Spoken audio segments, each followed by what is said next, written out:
può un piccolo cambiamento trasformare la tua vita. L'impatto creato da un cambiamento nelle tue abitudini è simile all'effetto di spostare la rotta di una nave di pochissimi gradi. Un così piccolo cambiamento è irrilevante dopo pochi metri, ma è enorme se devi attraversare l'oceano. Verosimilmente, un piccolo cambiamento nelle tue abitudini giornaliere può guidare la tua vita ad una destinazione completamente diversa.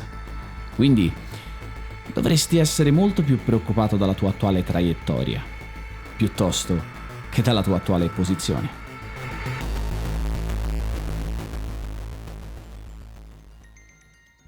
Un'abitudine è un comportamento che è stato ripetuto così tante volte nel corso della nostra vita da essere diventato automatico.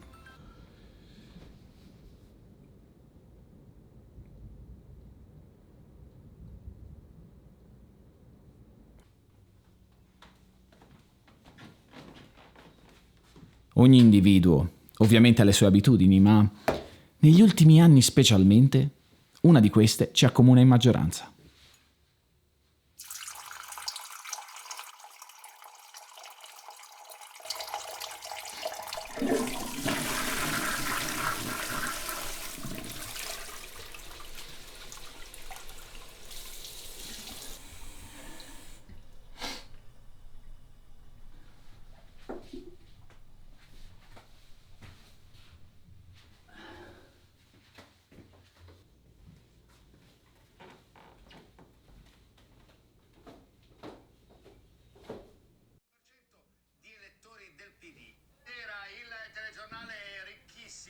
Argomenti, parleremo della questione dei migranti, ne ha parlato anche in visita in Polonia il capo dello Stato.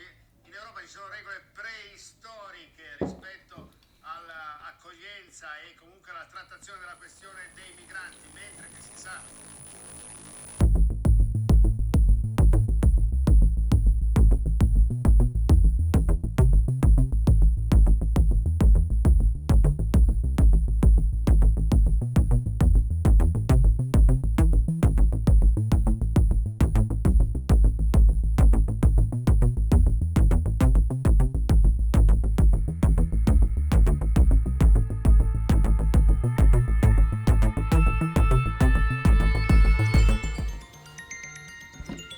Crescendo, quasi non ci rendiamo conto che sono le abitudini a condurre le nostre vite.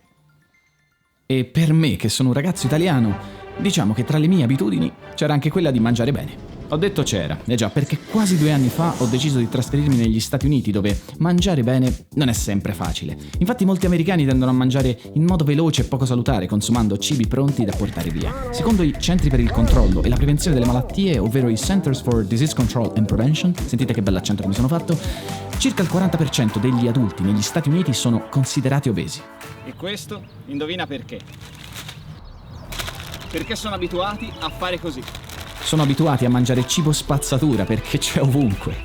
Questo nome gli venne attribuito negli anni 50 ed è un termine utilizzato per descrivere tutti quegli alimenti che sono ricchi in grassi e o zuccheri ma con pochi importanti nutrienti come fibre, vitamine, minerali, eccetera eccetera, e che possono contenere additivi destinati a renderli più appetibili.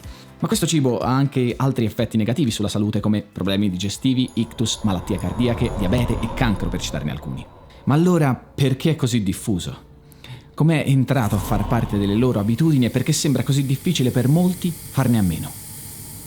Sì, ho detto che contiene additivi, ma non è quello il solo motivo. L'obiettivo principale di molte grandi aziende è creare prodotti che siano più attraenti per i consumatori.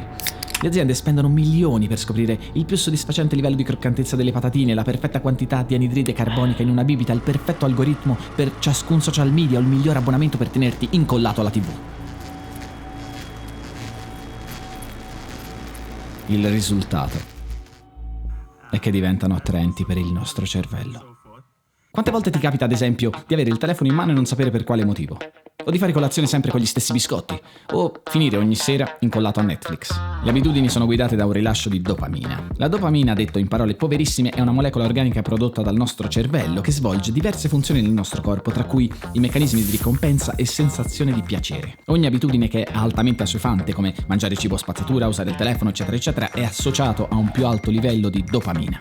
Gli scienziati hanno scoperto che la dopamina assume un ruolo centrale non solo durante la sensazione di piacere, ma anche istanti prima. Ogni volta che prevedi l'opportunità di una ricompensa, i tuoi livelli di dopamina schizzano, e ogni volta che la dopamina sale, lo fa anche la tua motivazione ad agire. È proprio l'anticipazione della ricompensa che ci porta a farlo. Curiosamente, il sistema che viene attivato nel cervello quando ricevi una ricompensa è lo stesso sistema che viene attivato quando anticipi tale ricompensa. Chiaro, no? In un certo senso, cambiare le nostre cattive abitudini con nuove e migliori per noi è solo un ostacolo per ottenere ciò che realmente vogliamo. Mangiare cibo sano è un ostacolo per rafforzare il sistema immunitario. Leggere un libro è un ostacolo per riuscire a stimolare la nostra mente. Fare esercizio fisico è un ostacolo per restare in buona forma fisica.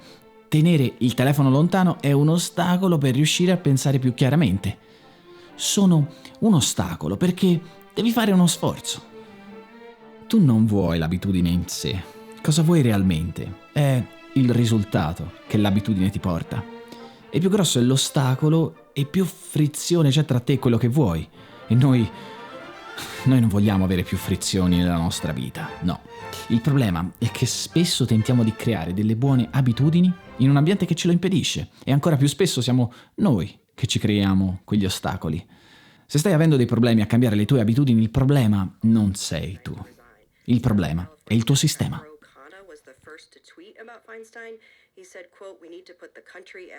Molti ritengono che il miglior modo per ottenere quello che vogliamo nella vita, rilassarsi di più e preoccuparsi meno, rimanere in forma, fare carriera, assicurarsi un futuro e avere più tempo, sia porsi degli obiettivi raggiungibili.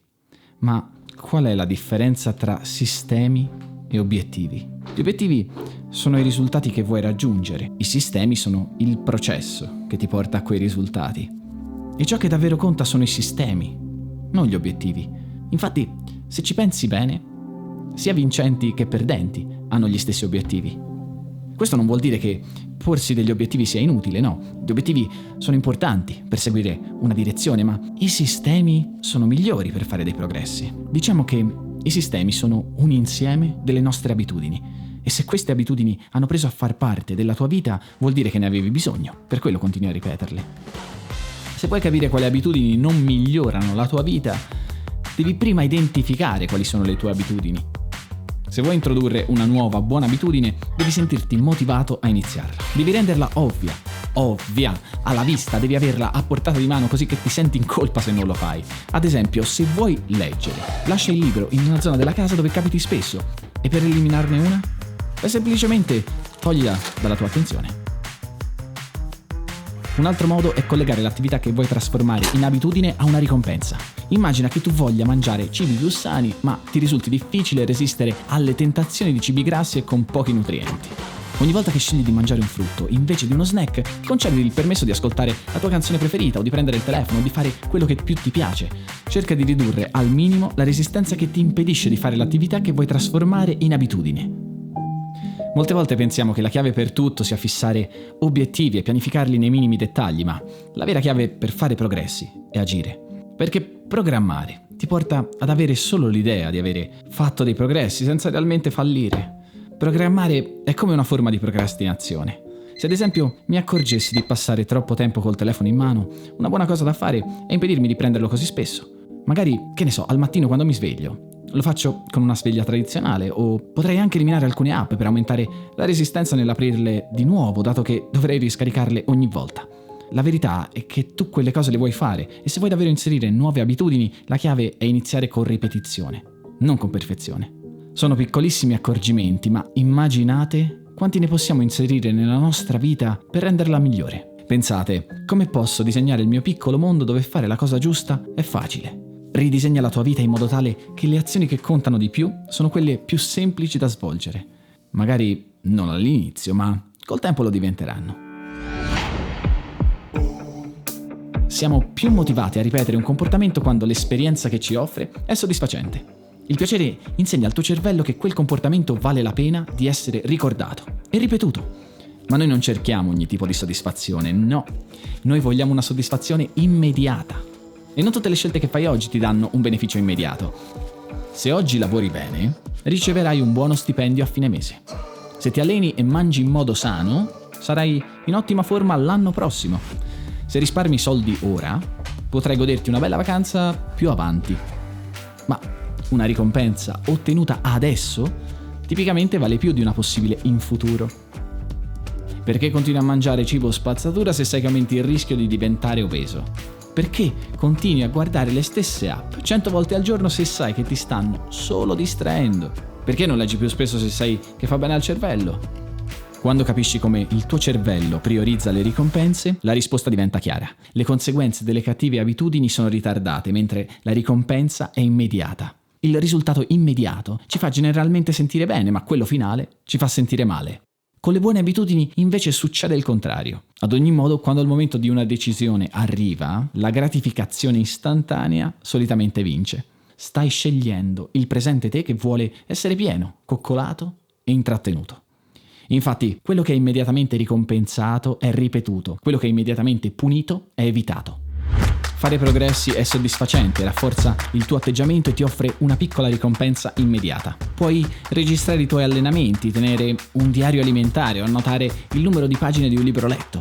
Le persone che tengono traccia dei loro progressi hanno maggiori probabilità di migliorare rispetto a chi non lo fa. Tracciare le tue abitudini ti aiuta anche a essere onesto con te stesso. La maggior parte di noi ha una percezione distorta del proprio comportamento. Quando l'evidenza è chiaramente visibile, siamo meno inclini a mentirci. Non importa come misuri i tuoi miglioramenti, tracciare le tue abitudini fornisce una piccola prova che ti stai muovendo nella direzione giusta.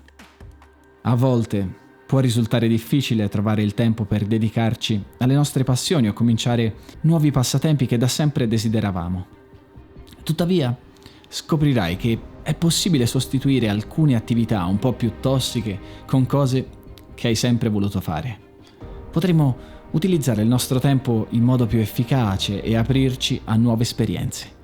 Pensare con maggiore chiarezza e comprendere che anche i momenti noiosi hanno la loro importanza. Non dobbiamo permettere alle distrazioni che ci circondano di toglierci il controllo delle nostre vite. Possiamo vivere il momento in modo più presente e dedicarci a ciò che ci fa sentire veramente vivi. Non avere tutte queste distrazioni a portata delle nostre dita ci permette di fermarci qualche istante, prendere un respiro, ripulire la nostra mente da ogni stressante pensiero e tornare in controllo delle nostre vite.